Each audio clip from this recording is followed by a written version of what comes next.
Hi everyone, welcome back to my channel, Storytime Samantha, and today is going to be a really fun special episode for Midnight Sun, the new Twilight book. Yes, I am a Twilight fan. Yes, I was super excited for this book. No, I do not love the cover, and no, I never read the manuscript. So let's get into this. This video is great for if you've read the book, if you haven't read the book. There are a few things that are kind of spoilerish, but not actual spoilers. I'm trying to keep it so that anyone can enjoy this video. So let's get in. And we're gonna bring up my laptop, like always. So first things first, I do want to talk about the Cullens. I loved the scenes where you got all 7 of them interacting together.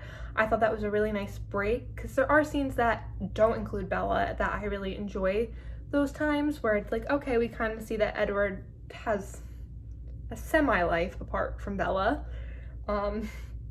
But there are a few Cullens that I do want to talk about more specifically. Alice. I always loved Alice, but in this book, every time she was there in a scene, I was just like, oh, yes, Alice is here. And I just loved her that much more each time we saw her. I also really enjoyed that through Edward's perspective of mind reading, we got to see how Alice's mind worked with seeing the future, and I thought that was a really cool element that I didn't really think we were gonna have. Not something I expected, but really enjoyed. Emmett. I always loved Emmett. He, in this book, just makes me like him that much more. He's like, kill Bella, don't kill Bella, I don't care. He's the only one who's like, I'm along for the ride. I'm happy with whatever makes you happy. I don't care. And I think that's really nice opposed to everybody else in the book who is really strong opinioned and really like has like a voice, whether they're actually talking it or you're hearing it through Edward's mind. So it's kind of nice to have that character that's just like, whatever, it's cool. And then I really loved that once he met Bella, he was like this big brother protective over her, where before he's like, I don't care if she becomes a vampire, I don't care if you kill her, whatever. But then he like becomes her older brother, and I really enjoy that. Jasper. In the original series, Jasper was okay, not one of my favorites, but I liked him. This book though, I fell in love with Jasper. I was like, forget everyone else, I just love him. He's so protective over Alice and like his love for her, and he's willing just to be there for her, and oh my gosh, I just fell so much in love with him. And there's the scene where Bella goes to the Cullens for the first time, and Jasper's like drawn into Bella just because he feels her emotions and how pure they are. And I was like, oh, Jasper, I now love you. Rosalie. Rosalie was never one of my favorite characters. I get a more of appreciation for her once you learn her story in the series, but in this book she was just intolerable. I couldn't stand her. We only really have one scene between her and Edward, and she just makes me really not like her at all. Like, I couldn't stand her in this book, where in the rest of the series I can like lukewarm to her, not really love her, not really hate her, but this book, no. We got to learn more about Edward as a newborn. We really got to fully explore that, and I enjoyed seeing that. He, strangely, once he gets over his thing of I'm going to kill Bella, he's like, I'm going to be her protector, and I thought him being like, I'm going to be her guardian vampire was pretty funny. I don't know. A little bit of humor. There are interactions between Bella and Edward that I don't remember from Twilight. I'm like, oh, I guess we just added this in. I mean, I just read Twilight over quarantine, so it wasn't that long ago, but okay. The scene in the cafeteria where Edward's just like asking her like trivial questions like, what's your favorite candy? What's your favorite movie? What's your favorite color? What's your favorite gemstone? And she's like, what's it like to be a vampire? What do you eat?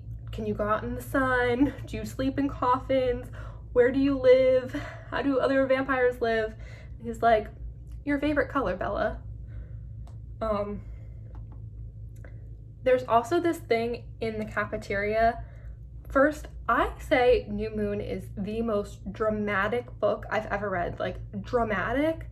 But there's this thing with a bottle cap from Edward's perspective that I was like, oh my goodness. The dramatic, oh my gosh, the drama of it was ridiculous.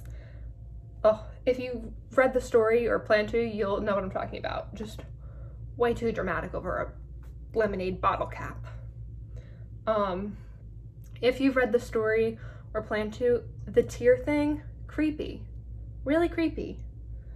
The one thing that I was like, oh, Edward, was when they go to the field and she's like, I don't want to be running anymore because I got sick. And he's like, I love running and I just want to share it with Bella because I love it so much, so I want her to love it with me.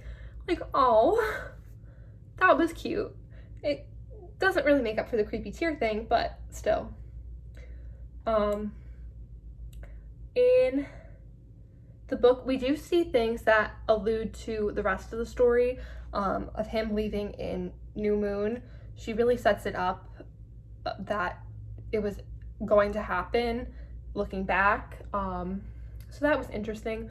There's also something that I saw from like Eclipse when Bella finally admits that she's in love with Jacob and like can see her future with him, like the kids and everything.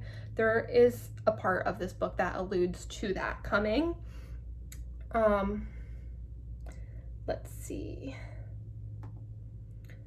Okay, so some things that I do want to talk about that I will give this book honest opinion that it was boring.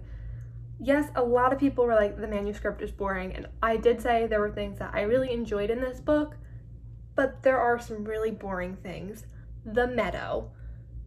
Before we get to the boring part of the meadow, I just want to say, Edward's like, this will scare her now. I will show myself in the sun, and this will be the thing that scares her. Like, he is truly convinced that him sparkling in the sun will finally scare away Bella from him. And I just find that oh so amusing. But the boring part was he's like literally counting how many insects are around them in the meadow. Why? Why do we need that? Also, if I was found out later on a date that somebody was counting the insects around us, I'd be like, bye. You're worried about the insects, not about me? Okay. That was really, really boring. I was like ready to fall asleep during that scene. And that chapter was like 40 pages long for no reason because he was counting bugs. The extra details about the baseball scene, boring, didn't care. The part that we get to see where Edward leads James on a wild goose chase away from Bella, boring, until this one part where they're all like, all right, we're gonna turn around and attack James now, and they all jump out of a moving Jeep. That's as exciting as that got. And then this isn't really boring, but they do talk about, there is like an explanation of why the cover is a pomegranate. So that was like really cool that they actually addressed that, because the cover is not my favorite, but that's okay.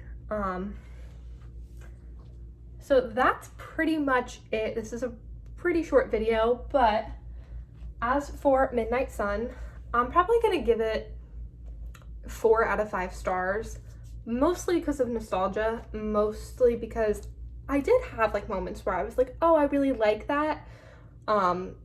There were also a lot of boring moments though that we could have totally skipped, save the reader a lot of time and energy, because this is a huge book. This is like almost Breaking Dawn size, but I did really like it. I did enjoy it.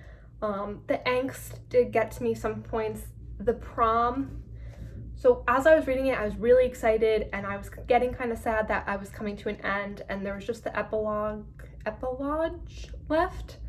And I was kind of sad, but the prom scene from Edward's perspective was bad. Oh, it was just angst. It was not needed, but I did enjoy it. I am happy that I read it. I'm definitely going to keep it in my collection. Maybe one day I will revisit it. I'm sure I will reread Twilight itself. Not really sure if I'll come back to Edward's perspective of Twilight, But again, there were things that I really did enjoy. Like I said, for the first time I actually paid attention to Jasper as a character, and I fell in love with him, which is really great, and I was really excited about that. Really couldn't stand Rosalie. I mean, there were also parts where like hearing other people's minds was really cool.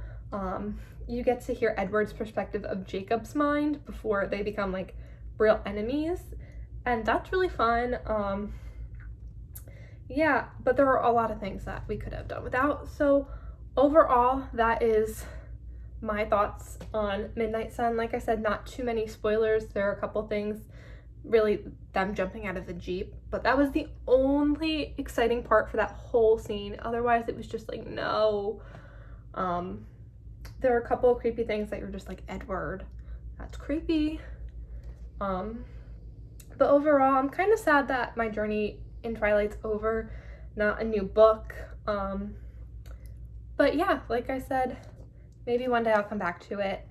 But until then, I will see you soon. The next video might take me a little bit of time to get it out. Also, this cover is really shiny and full of my fingerprints now. But I will see you soon for my next video, which will probably be a Harry Potter video.